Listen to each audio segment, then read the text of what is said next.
하나님을 가까이 하라. 그리하면 너희를 가까이 하시리라. 죄인들아 손을 깨끗이 하라. 두 마음을 품은 자들아 마음을 성결하게 하라. 아멘. 자, 오늘 하나님의 말씀의 제목을 어떻게 정할까 하다가 매력적인 성도와 교회가 되기 원합니다. 할렐루야. 이 매력적이라는 말, 매력적이라고 우리가 표현을 했는데 그런 거죠. 어떤 자석같이 강렬하게 끌리는 그런 것 말하는 겁니다. 그래서 매력 있는 대상은 거부할 수 없습니다. 매력 있는 성도는 거부할 수 없습니다. 매력 있는 교회도 거부당할 수가 없습니다. 뭐 주님 앞에 매력 덩어리가 되었으면 좋겠다. 우리 교회도 매력 덩어리가 좀 되었으면 좋겠다. 어떤 말씀이 좋을까 생각하다가 오늘 말씀을 좀 생각해 보게 된 거예요. 자, 하나님께서 관여하는 교회에 간섭하는 성도가 되면 얼마나 좋을까? 하나님의 시선이 고정되는 그런 성도, 그런 교회가 되기를 원하는 겁니다. 그래서 하나님께서 그분의 영광의 목적, 다시 말하면 그의 나라와 그의 의를 위하여서 마음껏 복주시고, 그래서 우리를 마음껏 사용할 수밖에 없는 성도와 교회가 되면 얼마나 좋을까? 그런 거죠. 앞에서 그 매력덩어리라고 말하는 것처럼 천사들이 소문을 듣고 와서 희끗희끗 쳐다보는 성도와 교회, 그러면 좋겠어요. 제가 어렸을 때 부흥회 때, 그때는 막 엄청 많이 모였었잖아요. 제가 아주 어렸을 때 중학교 때인데 첫 부흥회라는 걸 처음 참석했을 때, 그때가 11월달 추운 날씨였는데, 근데 요만한 교회였어요. 그때 교회도 요만한 교회인데, 서울에 있는 교회인데 언덕바지에 있는 교회예요. 창문 바깥이 다 보이는 창문이 이렇게 있었던 교회. 안에 앉다가 못 앉아가지고 바깥에 서가지고, 창문 바깥에 서가지고요, 거기서 쳐다보고 있는 거예요. 제가 창문 곁에 앉아 있었는데 갑자기 창문 바깥에서 아멘 소리가 나서 깜짝 놀라 쳐다보니까 사람이 거기 붙어가지고 그 틈으로 예배를 드리고 있더라고요. 또 여기저기 쳐다보니까 이쪽에도 저쪽에도 어떤 분은 애를 낳고 막 바깥에 그렇게 추운데 11월 달에 서가지고 예배를 드리는 거예요. 앉을 데가 없어서 성가대가 위에 올라가서 가득 앉아요. 옆으로 성가대가 앉아있고 말이죠. 딱 목사님만 움직일 수 있는 요 정도만 남겨놓고는 다 꽉 차고 말이죠. 300명, 400명이 조금만. 그때 어떤 느낌이었냐면요, 그 바깥에 있는 사람이 천사처럼 보였어요. 천사처럼. 그래서 그 마음이 항상 저한테 있었던 것 같아요. 우리 예수만교회도 예배할 때마다 천사들이 바깥에서 희끗희끗 기웃기웃 거려보는 그런 교회가 되면 얼마나 좋을까? 야, 이 교회에 성령께서 충만하게 임했다는데, 야, 2000년 전 마가다락방처럼 우리 예수만교회도 그런 역사가 일어났대. 사람들도 와서 음성음성, 또 천사들도 와서 기웃기웃. 할렐루야. 그런 매력적인 교회가 되려면 어떻게 해야 될까? 그 첫 번째가 오늘 말씀해 보니까요, 잊어서는 안 되는 것이 있는데, 하나님을 가까이 하라. 그리하면 너희를 가까이 하시리라 라는 거예요. 이 방법, 원리를 좀 알아야 되는 거예요. 하나님이 항상 이곳에 좌정하고 계시려면, 시선을 고정하시려면, 천사들이 기웃기웃거리는 교회, 정말 그의 나라 그의 의를 위하여 마음껏 복을 주셔서 사용하시는 교회가 되려면 하나님을 뭐하라? 가까이 해야 됩니다. 하나님을 가까이 하라. 여기서 지금 말하는 하나님을 가까이 하라라고 하는 이 단어의 원뜻은 어떤 의미냐면요, 제사장들이 제사를 드리려고 성전에 들어가는 걸 말하는 거예요. 제사장들이 성전에 들어가서 제사를 지내려고 합니다. 그러니까 제사장만 있으니까 레위지파도 있고 많은 사람들이 성전으로 몰려오는 것을 말하는 의미가 있어요. 물론 이제는 꼭 그렇게 하지 않아도 이 예수님께서, 대제사장 되시는 예수님께서 십자가에서 대신 죽으심으로 완전히 한 번에 단번에 제사를 지내심으로 말미암아 이제는 누구든지 누구나 언제나 주님 앞에 나올 수 있잖아요. 하나님을 가까이 하라, 이 말은 항상 하나님 앞에 나아오려고 애쓰고 수고하고 사모하는 마음을 말하는 거죠. 그래서 이 의미는 어떤 의미냐면요, 회개의 의미가 있어요. 회개를 언급하는 거예요. 하나님을 가까이 하려면 뭐예요? 회개하는 자여야 돼요. 회개함이 없이 죄사함도 없고, 죄사함이 없으니 하나님을 볼 수도 없는 거죠. 하나님을 가까이 하라, 이 말은 회개를 갖다 전제하는 거예요. 또 이 말은 뭐냐면 그 다음 단어가 보니까 그리하면 너희를 가까이 하시리라 이렇게 말씀하잖아요. 하나님은 항상 우리 주변에 계세요. 항상 우리 근처에 있어요. 그러니까 우리가 그분을 찾지 않으니까 문제예요. 항상 하나님이 우리 가운데 계시다고 하는 역설적인 이야기가 이 말이에요. 그러니까 우리가 찾지 않으니 문제지, 하나님을 찾으세요. 가까이 하려고 발버둥 치세요. 그럼 주님이 뭐 한다고요? 하나님이 너희를 가까이 하시리라 이렇게 말을 해요. 내가 가까이 하려고 애쓰면 하나님 먼저 알아서 내 가까이 와 주시는 분이에요. 여기서 말하는 이 가까이 한다는 의미는 또 어떤 의미냐면 즉각적으로, 어떤 적으로? 즉각적으로 도움을 주시고 은혜를 베풀어 주신다는 의미예요. 우리가 회개하는 마음으로 주님 앞에 가까이 가려는 마음만 가져도 하나님이 즉각적으로 우리의 모든 것을 아시고 우리의 도움, 우리의 은혜를 베풀어 주시는 그 하나님을 만나게 될 것이다 라는 거죠. 자, 하나님을 가까이 한다라는 의미는 어떤 의미가 있느냐면 어떤 걸 또 전제해 봐야 되면 이런 것 같아요. 우리는 그리스도의 뭐예요? 신부예요. 그렇죠? 신랑 되시는 주님이라고 말하잖아요. 자, 신랑 되시는 주님 앞에 우리는 남자든 여자든 따지지 마시고 다 여러분은, 저와 여러분은 그리스도의 신부란 말이에요. 자, 신부가 신랑을 맞이할 때 준비하는 걸 뭐라고 해요? 단장한다고 해요. 단장. 우리는 뭐가 필요하냐면요, 그리스도의 신부로서 신부 단장이 좀 필요한 거예요. 우리가 신부 단장을 하는 이유는 뭡니까? 사람들, 많은 사람들한테 잘 보이려는 게 아니에요. 오직 한 사람이에요. 내 남편한테 잘 보이려고 하는 거예요. 그 단장함이 우리에게 좀 필요하다는 얘기. 그래서 내가 하나님을 가까이 하는 방법은 내가 하나님이 보시기에 어여뻐 보일 수 있도록 단장하고 앉아 있으면 하나님이 내게 먼저 와서 가까이 하시고 나에게 필요한 것도 나에게 베푸시고 하는 모든 은혜도 베풀어 주신다는 이야기가 되는 거예요. 자, 저와 여러분은 어떤 신부단장을 해야겠습니까? 우리 성도로서의 신부단장, 우리 교회로서의 신부단장. 그래서 매력을 느끼는 교회, 매력을 느끼는 성도가 되어야 되는데, 여러분 남편의 어떤 매력을 보고 결혼하셨습니까? 여러분 아내의 어떤 매력을 보시고 결혼하셨습니까? 어떤 매력이 있습니까? 여러분 남편한테, 아내한테, 나한테는, 또 여러분 자녀들에게는 어떤 매력이 있습니까? 그걸 좀 찾아보셨습니까? 한번 아십니까? 생각해 보셨습니까? 교회도 마찬가지. 우리 예수만교회는 어떤 매력이 있을까? 그런 특징적인 매력이 좀 있었으면 좋겠는데, 그래서 이제는 우리 교회도 매력적인 교회가 되기 위해서 좀 신부단장을 좀 해야겠다. 그래서 하나님 앞에 가까이 가므로 하나님이 기뻐하심으로 가까이 오는 교회가 되었으면 좋겠다. 많은 목회자들이 저부터 시작해서 실패하는 이유 중에 하나는 뭐냐면, 요새 느끼는 것이 뭐냐, 감정이 뭐냐면, 하나님 주시는 그 마음이 뭐냐면 사람을 기쁘게 하는 것 같은 거예요. 내가 하나님을 기쁘게 하랴 사람을 기쁘게 하랴 그러는데, 목회자들이 가만히 보면 하나님을 기쁘시게 하는 게 아니라 사람을 기쁘게 하는 데만 매달려 있죠. 사람들 앞에 싫은 소리 안 들으면 감사한 거고, 칭찬받으면 또 땡큐고, 그 선에서 머무르려고 하는 거죠. 정말로 회개에 대해서 가르쳐야 되고, 정말로 잘못한 거 꾸짖어줘야 되고, 징계도 해야 되고 말이죠. 권면도 해야 되고, 바른 길로 인도해야 되는데 그러지 못하는 거죠.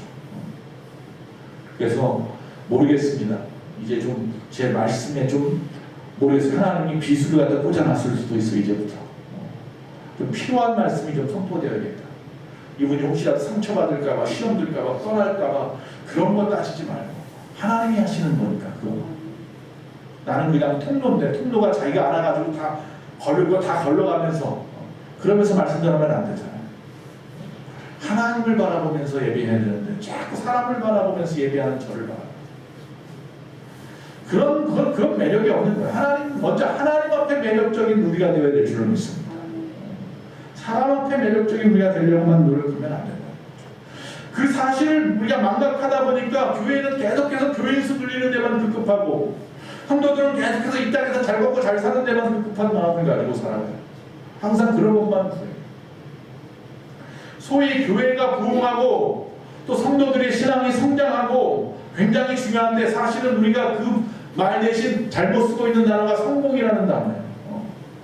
교회가 성공하고 성도가 성공하려면 어떻게 해야 된다, 그렇게 가르치고 있는 거 아니에요. 사실 교회에서 기도하는데 야 이렇게 기도하면 복 받아. 이건 복은 뭐, 이 복을 도대체 왜 받는 건데? 항상 제가 말씀드리지만 하나님 우리에게 복을 주실 때는 이것 가지고 뭐하라고? 하나님의 영광을 위해서 사용하라고 주는 거라니까요. 근데 우리는 그 복, 그거에만 매달려 있잖아요. 그게 바로 우리가 성공에 매달리는 인생이 되는 거예요. 교회도 그렇고 우리의 삶도 가만히 보십시오. 그의 나라 그의 의를 구하라고 끊임없이 제가 이야기를 하고 염려하지 말라고 말하지만 우리는 끊임없이 뭐에 매달려요? 성공에 매달리면서 그게 신앙의 성장, 그게 교회의 부흥이라고 착각하고 있는 거죠. 그건 교회의 부흥이 아니고 우리의 신앙의 성장도 아니고 그냥 세상과 똑같은 이름만 바꿔놓은 그냥 부흥이라고 성장이라고 이름만 바꿔서 쓰는 성공에 매달리는 그런 거죠. 소위 말하는 번영신앙이라고 하죠. 거기에 매달려요. 그래가지고는 안 되겠더라고요. 그건 정말로 하나님 앞에 죄 짓는 일 아닌가요? 여러분, 우리가 하나님 앞에 부흥하고 교회는 부흥해야 되는 거고 신앙은 성장해야 된다고 제가 끊임없이 얘기해요. 왜 그런다고요? 교회는 성령께서 역사하시기 때문에 3,000명, 5,000명씩 부흥할 수 있어요. 그러나 우리의 신앙은 그렇게 건너뛰면 안 돼요. 신앙은 영적인 아기부터 시작해서 응애하고 아이가 되고 청년이 되고 영적인 아비가 되어 가야 돼요. 식량은 단계 밟아가야 되는 겁니다. 할렐루야. 이걸 잘못 밟아가다 보니까 처음에 교회 나와서 어떻게 하다가 성령 받았네 방언을 하다 보면 그냥 갑자기 뛰어넘은 것 같은 느낌이 들 때가 있어요. 그럼 어느 순간에 불안해서 뚝 떨어질 때 그냥 큰 상처 입어요. 크게 시험 들고 어려움 당하는 사람들 많아요. 그래서 항상 잊어버리면 안 돼요. 교회는 부흥하는 거지만 신앙은 성장하는 거예요. 자, 중요한 건 뭐냐면 교회가 부흥하고 신앙이 성장하는데 내가 하려고 하니까 안 되는 거예요. 뭐예요? 하나님의 손이 항상 있어야 돼요. 하나님의 손이라고 하는 요소가 필수적으로 항상 있어야 돼요. 그래서 우리 모든 성도들이나 우리 교회들의 어떤 활동이나 계획이나 결정에 항상 하나님의 마음에 분명하게 드러나는, 하나님의 마음이 드러나는, 하나님의 역사함이 드러나는 교회에 드러나는 성도가 되어야 돼요. 그러니까 우리가 무엇을 할 때마다 그 일을 통해서 하나님의 영광이 드러나고 그 일을 통해서 하나님의 분명한 목적이 드러나야 되는데 무엇을 할 때마다 항상 내 욕심이 드러나. 어떤 자기만의 생각들만 드러나, 이기적인 생각들만 드러나는 그런 우리의 삶은 아니었는지. 그건 하나님을 가까이 하는 모습이 아니죠. 세상을 가까이 하는 모습이죠. 세상의 어떤 성공이나 부귀나 이런 것과 가까이 하려는 모습 아니에요. 그러면서 하나님 앞에 가까이 한다고 착각하고 있는 것 아니냐는 거죠. 그래서 도대체 부흥도 안 되고 성장도 안 되고 그래가지고 도대체 하나님 앞에 매력적으로 보여지지도 않아요. 역겹게 느껴질 수도 있어요. 하나님 앞에. 그게 바리새인의 모습 아닙니까? 위선적인 거. 자, 두 번째 또 뭐라고 말씀하고 있느냐면 죄인들아 손을 깨끗이 하라, 두 마음을 품은 자들아 마음을 성결하게 하라, 이렇게 말씀하고 있어요. 후반부에.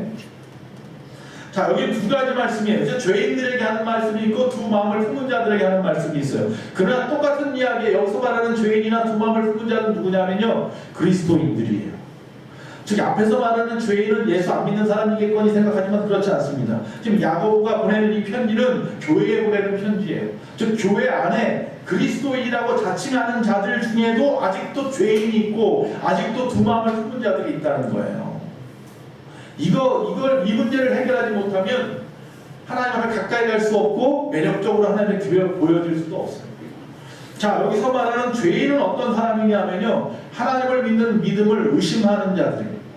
교회에 나온 지 얼마 되었는지 모르겠지만 신앙생활 열심히 한다고 하기는 하는데 몸은 따라가는데 모습은 따라가는데 그 마음에 그 중심에 의심이 드는 자들이에요.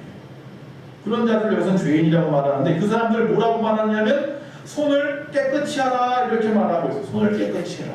여러분, 제사장들이 하나님 앞에 가까이 가서 제일 먼저 하는 게 뭐예요? 손 닦는 일이에요. 물두멍에서 손 먼저 닦아요. 그리고 난 다음에 각을 두고 번제를 하고 그걸 가지고 하나님 앞에 올려드리고 그러죠. 자, 그래서 여기서 말하는 즉 죄인들아 손을 깨끗이 하라 라고 하는 이야기는요, 죄를 끊어버려라 이런 얘기예요. 그 의심을 버려라. 그 의심 때문에 네가 짓고 있는 그 죄들을 벗어버려라. 우리 깡패들이 그러죠. 깡패 되시는 분들이, 깍두기 아저씨들이 나 이제 손 씻었어. 뭐 우리가 뭐 어떤 일을 하다가 야 나 이제 손 씻었어. 똑같은 일. 그렇게 하라고 말하는 거예요. 결단하라는 거예요. 상관없음을 표시해라, 표현해라, 드러내라 라는 거예요. 나 이제는요 세상의 그것과 상관없는 사람이에요. 누가 그거 했어요? 예수님은 십자가에 못 박으라고 외쳤던 빌라도가 그렇게 했죠. 처음에 살려주려고 했지만 주변의 사람들이 군중들이 막 죽이라고 하니까 어쩔 수 없이 죽이는 자리에 내어놓으면서 자기하고 상관없다고 손을 쓱쓱 씻어요. 그거는 가짜고, 그건 외식적인 손 씻는 거고. 여기서 말하는 것은 내 마음에 손을 씻어야 돼. 내 안에 있는 그 이야기. 그래서 제사를 드리는데 예배하는 데에 합당한 자의 모습으로 나아가라, 이런 의미가 있습니다.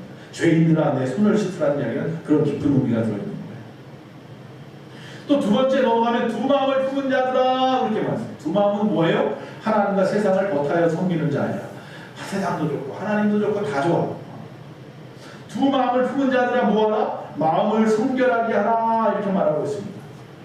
자, 앞에서는요 행동이 필요해요. 죄인들한테는 행동, 손을 씻는 행동에 대해서 이야기를 하는데 두 마음을 품었으니까 이건 마음이잖아요. 이 마음은 뭐예요? 마음을 깨끗이 씻음으로 해결할 수 있다는 이야기를 하고 있는 거예요. 즉 그 생각이나 그 동기의 순수성을 가져라, 이런 의미예요. 지금까지 내가 생각하는 거, 내가 어떤 무엇에 대한 어떤 계획하는 거, 그 동기부터 시작해서 그 목적부터 시작해서 결과까지 순수해야 된다라고 말합니다. 결국 야고보가 지금 이야기하고 있는 것은 뭐냐면 헌신이나 정결이나 성결이나 이런 것들이 거룩함에 대한 얘기를 하고 있는 거예요. 하나님 앞에 매력적으로 보이는 교회는 어떤 교회냐, 어떤 성도냐, 바로 거룩한 자. 즉 그분의 영광을 위하여 우리를 사용하시고 싶은데 하나님이 사용하시려고 제가 언제도 말했던 것처럼 찬장에 있는 그릇들이 많이 있는데 그 그릇들 중에서 밥을 지을 때 밥은 어떤 그릇에다가 담을까, 국은 어떤 그릇에 담을까, 찬장에 놓여있는 그릇들을 고르는데 이왕이면 금그릇이 좋겠죠. 그러나 금그릇이라도 그 안이 더러우면 못 쓰는 거예요. 질그릇이라도 그 안이 깨끗해야 그것 갖다가 밥도 담고 국도 담아서 쓰는 거예요. 할렐루야. 왜 하나님이 나를 사용하지 아니하실까? 하나님이 복을 주시는 것은 그 복을 가지고 주의를 하라고 주시는 건데 왜 나에게 복을 주지 않을까? 내 마음이 두 마음은 아닌지, 내가 아직 죄인된 모습은 아닌지, 손을 아직 씻지 못했는지, 아직 결단하지 못했는지, 내 마음의 순수함이나 동기에 대한 순수함이 없는지, 그런 거 다시 생각해보라.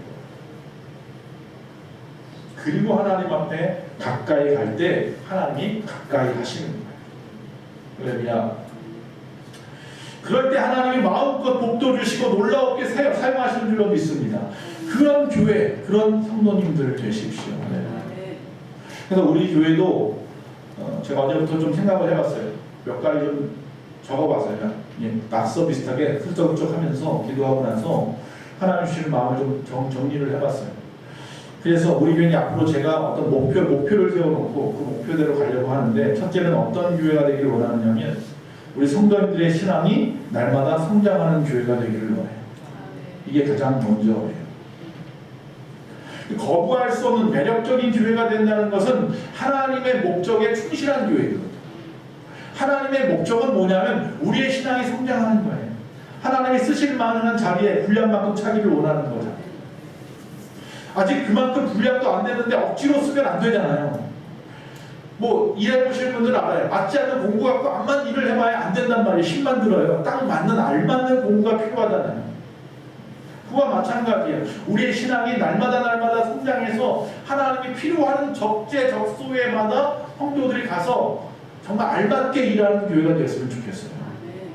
이 성경의 원리에 따른 어떤 신앙 교육을 통해서 이것이 이루어져야겠죠. 이 부분은 좀 이따 나중에 마지막. 그래서 우리 성도들이 이 신앙이 성장해 가야 교회의 가르침에 신뢰를 얻고, 그래서 신앙이 성장한 사람들이 교회의 교리나 그 방향성을 의심하지 않아요. 교회가 무엇을 원하든 의심치 아니하고 함께 협력할 수 있는 마음이 들려면 그 교회에서 가르친 대로 신앙이 성장하는 사람들이 그렇게 할 수 있어요. 그래서 교회가 건전한 교회, 건강한 교회, 왜 교회가 자꾸 분열되고 사분열되고 하니까 그 신앙이 그들이 가르친 가르침 안에서 성장하지 않은 사람들 때문일 수 있어요.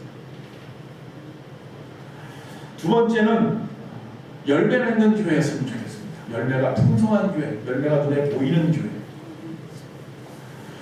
주님이 오신 이유에 대해서 제가 계속 요새 그 마지막 한 달에 대한 시리즈 설교하면서 이야기를 했어요.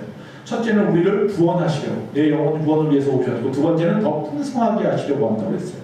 도대체 뭘 더 풍성하게 한다고 그랬어요? 우리가 맺는 그 열매, 성령의 열매, 감사의 열매, 희생의 열매, 헌신의 열매, 이런 열매들을 갖다가 풍성하게 맺을 수 있도록 해주는 거예요. 그러니까 이 땅에서 구원받은 자로만 사는 게 끝이 아니라 구원받은 자가 이 땅에서 하나님이 원하시는 열매를 풍성하게 맺으면서 살 수 있게 하시는 거예요. 그래서 예수님이 이 땅에 오셨다는 거예요. 그래서 우리 교회도 그러면 그래야겠죠. 생명이 풍성하고 열매가 풍성한 교회가 되었으면 좋겠습니다. 그래야 교회 안에 많은 회심자들이 나타나는 거고, 그래야 이 안에서 많은 삶의 변화들이 일어나는 거죠. 교회 안에서 깨어진 가정들이 회복될 줄로 믿습니다. 교회 안에 새로운 일꾼과 지도자들이 많이 일어날 줄로 믿습니다. 열매를 맺는 교회. 세 번째, 매주 기대되는 교회가 되었으면 좋겠어요. 주일날마다, 수요일 예배 때마다 기대가 돼야 나오지. 기대가 안 되니까 안 나오잖아요. 어떤 분들은 그냥 어떤 책임감 가지고 의무감 가지고 나오는 분도 있잖아요. 이제 그런 거 다 탈피했으면 좋겠어요. 할렐루야. 매주 기대되는 교회 얼마나 좋습니까? 우리가 드라마 같은 거 볼 때 다음 해예요. 다음 기회를 마음이 막 서운해지잖아요. 그 다음 거 보고 싶은데 끝내버려요. 저도 설교 그렇게 할까요? 하다가 한 중간에 딱 끊어버리고 다음 주 또 이렇게. 뭐 지금 시리즈 설교가 거의 그런 식이긴 하죠. 어쨌든 이 매주 기대된다는 것은 뭐냐면요, 내가 그 공동체의 일원이 되고 싶어하는 마음들이 있을 때 이루어지는 거예요. 그러니까 한 주라도 예배를 빠지면 서운하고요, 혹시 자기만 뒤처질 것 같고 자기는 못 들은 것 같아서 다른 사람들한테 어떤 뭐 시기심이 나요. 질투가 나요. 저 사람은 더 많은 말씀을 받았네, 저 사람은 더 많은 예배의 은혜를 받았네, 어떤 기적을 보고 어떤 역사가 일어나고 어떤 위안을 얻고 어떤 소원을 얻고, 할렐루야. 그래서 빠질 수가 없어. 나만 혹시라도 뒤처질까 봐. 그런 교회가 되면 얼마나 좋을까. 그런 교회에 가면 선한 일이 일어나는 거. 또 그러다 보니 교회 일에 많은 분들이 더 열심히 참석하겠죠. 네 번째, 그래서 오래 다니고 싶은 교회가 되었으면 좋겠다. 우리 예수만교회는 오래 다니고 싶은 교회가 되었으면 좋겠다. 이 오산 땅의 특징이 젊은이들이 많아서 계속 그 직장을 찾아서 끊임없이 움직이는 땅이 오산이에요. 그러니까 이 땅에 오래오래 사는 사람들이 별로 없어요. 지금 여기 계신 분들만 오래오래 사시는 분들이에요, 보니까. 그런데 이 오래 다니고 싶은 교회, 즉 더 이상 이곳저곳 기웃기웃거리지 말고 그렇게 안 하고 이제 거기에 마음을 다 충분하게 이 교회 안에서 만족하기 때문에 그냥 여기 나는 이제 죽을 때까지 머물겠습니다 하는 교회. 할렐루야. 내 마음의 고향과 같은 그 교회가 되어야 할 것 같아요. 그게 매력적인 교회 아닌가요? 그래서 이사를 가도 될 수 있으면 어떻게든지 교회 나와서 예배하겠습니다. 지난주에 어느 자매님이 기도를 갔는데 멀리 이사를 가게 됐는데 가족이, 그래서 뭐 저는 수고로 됐어요. 멀리 이사를 가니까 거기서도 잘 정착할 수 있게 해주세요. 이렇게 기도 제목 되는 줄 알았더니 그게 아니라 주일날 멀리 이사 가도 절대 빠지지 않고 여기 나와서 봉사할 수 있게 해달라고 그렇게 기도해 주세요. 이렇게 하는데 할렐루야. 마음이 제가 찡했어요. 오래 다니고 싶은 교회가 되기를 원합니다. 다섯 번째, 주위에 말하고 싶어서 입이 근질근질한 교회. 할렐루야. 다른 말로 말하면 소문난 좋은 교회. 그런 교회가 되기를 원합니다. 말하지 않는데 어떻게 소문이 날 수가 있겠어요? 내가 나가서 말을 해야 소문이 나죠. 나는 입을 꾹 다물고 있는데 뭐. 근데 그걸 또 억지로 하면 티가 나요.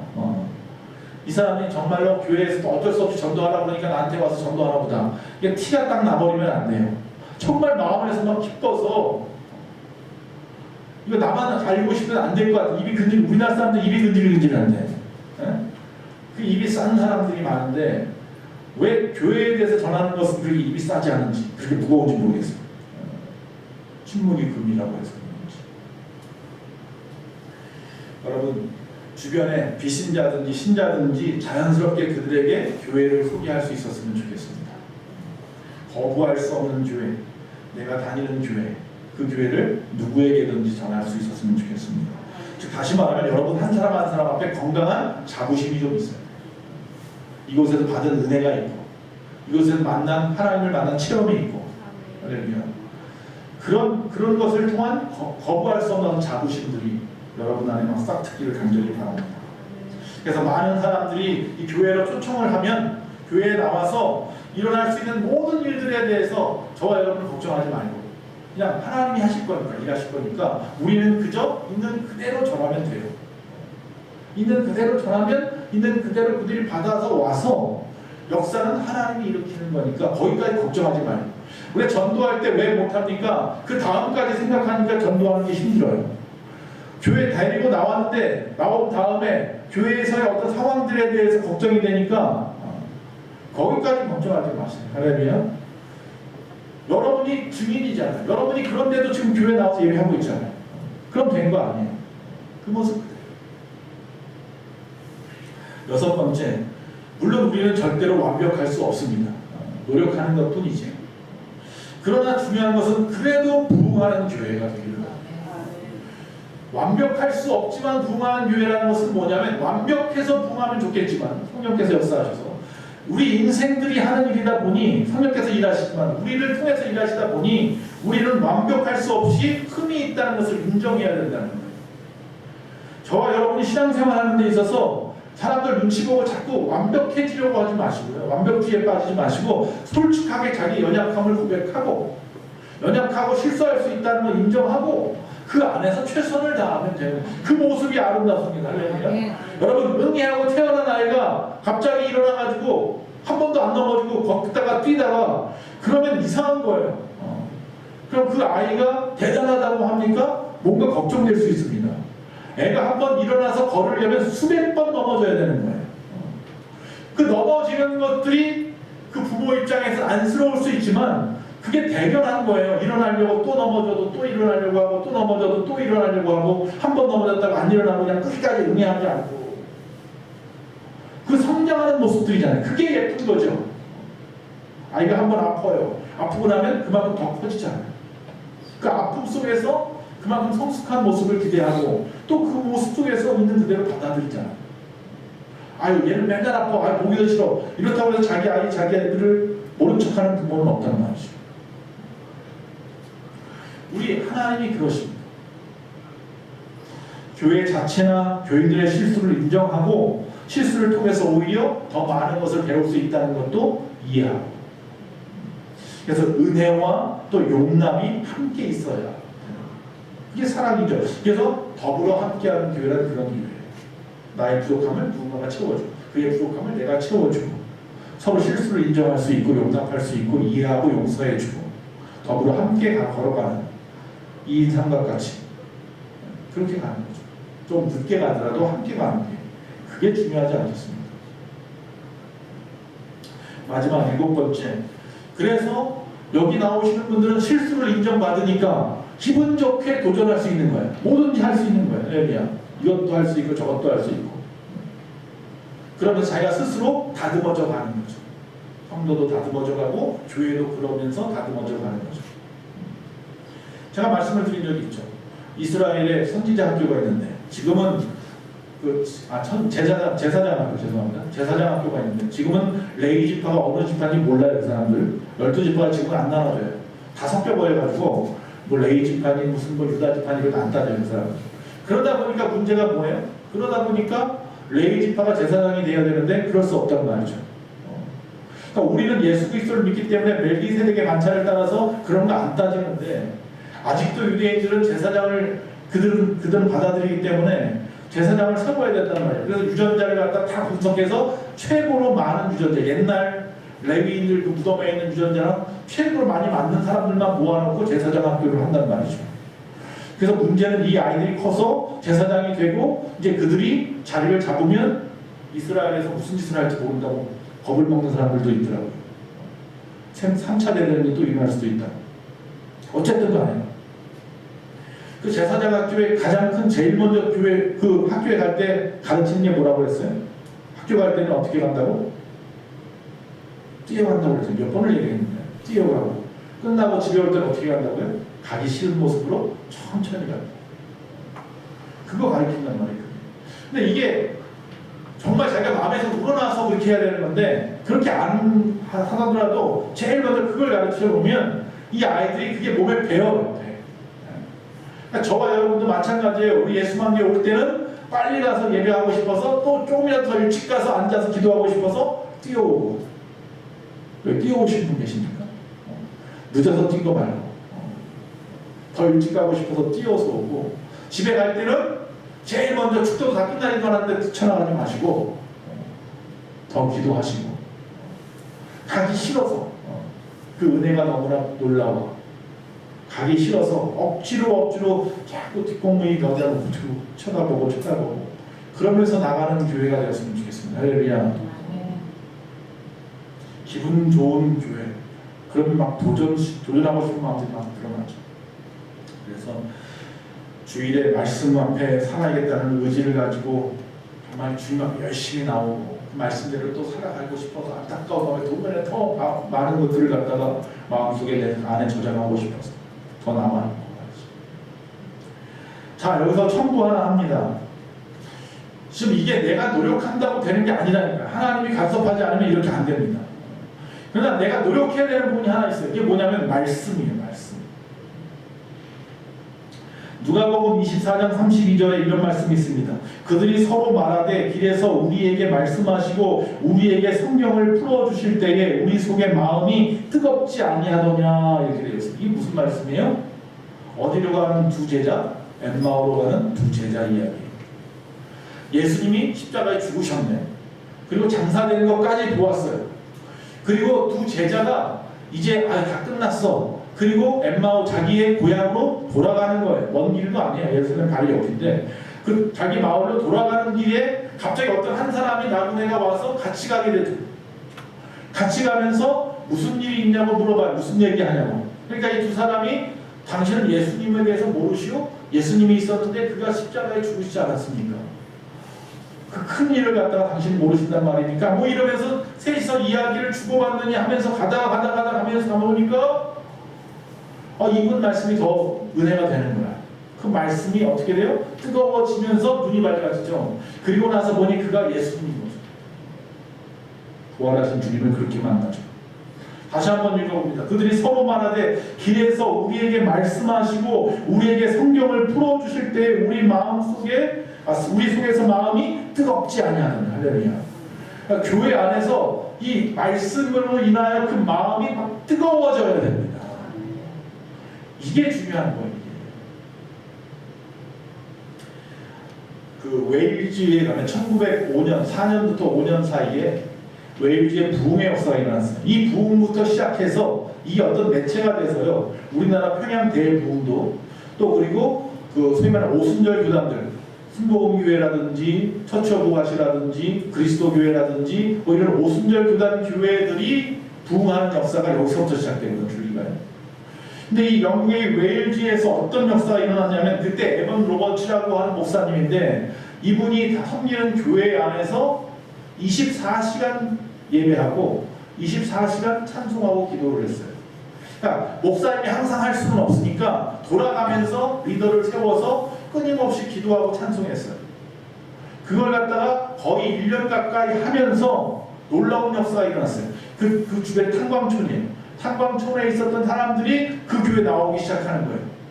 매일 찬송을 하니까, 매일 기도하니까 그 소리가 점점 소문이 점점 퍼져서 탄광촌에 있었던 그 투박한 사람들, 거친 사람들, 이런 사람들이 오기 시작하는데 거기 여러 가지 예화 중에 그런 일이 있는 거예요. 그들이 타고 다니는 말이나 나귀가 있는데 그 말이나 나귀가 주인의 말을 못 알아듣게 됐대요. 그 말은 뭐냐면 주인의 거친 말만 듣고 그 달리던 그 말들이 주인이 갑자기 그 교회를 갔다 온 다음부터 거친 말이 없어져 버려가지고 뭐라고 하는지 못 알아듣는데 말들이. 그 정도로 사람이 변화되는 역사들이 일어나는 거예요. 근데 이게 오래 가지 않아요. 한 10년 만에 다시 옛날로 돌아가고 있어요. 그러니까 이 부흥의 역사가 일어날 때 어떤 또 예가 있냐면 사람들이 궁금하니까 그 로골이라고 하는 조그만 마을인데 그 로골이라고 하는 조그만 마을 외에 많은 사람들이 올 거 아니에요. 영국 전역에서 궁금하니까 찾아오는 거예요. 도대체 뭘 어떻게 하길래 조그만 교회가 그렇게 부흥하고 주변 사람들을 변화시키고 많은 사람 찾아올 거야. 그러니까 기차역을 새로 생기고 그 앞에 그 많은 사람들이 기차역에서 우르르 내려요. 우르르 내려면 내리는 사람마다 물어보는 거예요. 로우골 교회가 어딥니까? 에버넌 로버츠 목사님이 목회하는 교회가 어딥니까? 물어보면 그 동네 사람들은 다 뭐라고 말하냐면 그냥 당신이 가고 싶은 데로 가다 보면 그 교회가 나올 겁니다. 그러니까 이게 무슨 말이에요? 한 번도 가보지 않은 교회인데요. 그냥 당신 발걸음이 가는 대로 가보세요. 가보면 거기 분명히 그 교회가 있어요. 그 땅이 그 교회에서 나오는 그 소리가 아무리 우리가 지금 이 마이크라도 있지만 확성기 없이 앞만 떠들어가야 그 교회에서 100m 이상 나가겠습니까? 아무리 조용한 동네라도 해도 200m 이상 그 목소리가 나가겠습니까? 근데 몇백 미터, 몇 킬로미터까지 그 소리가 나가지 않는데 어떻게 그러면 그 사람들이 거기가 어딘 줄 알고 갑니까? 그 지역이 어떻게 된 거야? 성령의 역사가 충만한 거예요.